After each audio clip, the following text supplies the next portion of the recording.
শুক্রবার নির্ধারিত সময়ের কিছুক্ষণ পরই সংসদ ভবনের দক্ষিণ প্লাজার মঞ্চে হাজির হন ডক্টর মোহাম্মদ ইউনূস। এ সময় তাকে রাজনৈতিক দলের নেতারা অভিবাদন জানান।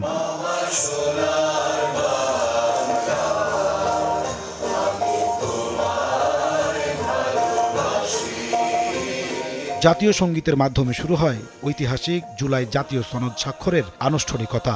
একই মঞ্চে তখন এনসিপি ছাড়া অন্যান্য প্রায় সব দলের নেতারা উপস্থিত ছিলেন।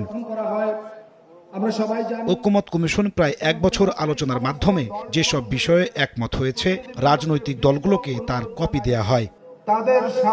প্রত্যেক রাজনৈতিক দলের 2 জন করে শীর্ষ নেতা স্বাক্ষর করেন ঐতিহাসিক জুলাই সনদে। বিএনপির পক্ষে মহাসচিব মির্জা ফখরুল ইসলাম আলমগীর, স্থায়ী কমিটির সদস্য সালাউদ্দিন আহমেদ, জামায়াতের পক্ষে স্বাক্ষর করেন দলটির নায়েবে আমির ডাক্তার সৈয়দ আব্দুল্লাহ মোহাম্মদ তাহের ও সেক্রেটারি জেনারেল মিয়া গোলাম পরওয়ার।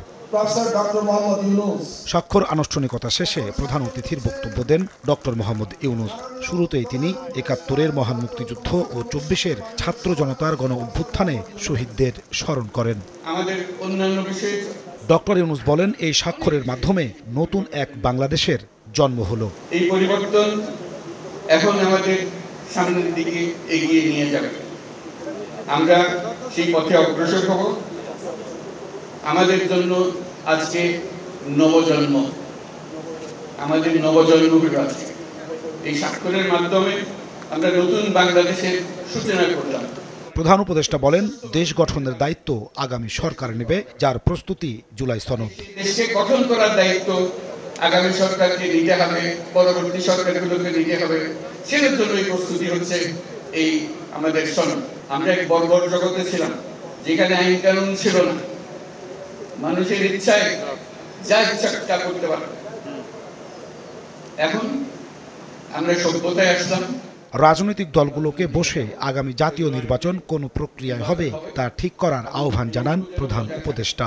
আজকে ঐক্যমত্যে আমরা যেরকম সনদ করলাম, রাজনীতির ব্যাপারেও নির্বাচনের ব্যাপারেও আপনারা রাজনৈতিক নেতারা বসে, বিভিন্ন দলের নেতারা বসে একটা সনদ করেন কিভাবে নির্বাচন করবেন। যেমন তেমন করে নির্বাচন করলে আবার পুরোনো জায়গায় ফিরে যাওয়া, কিছু করে লাভটা কি হলো?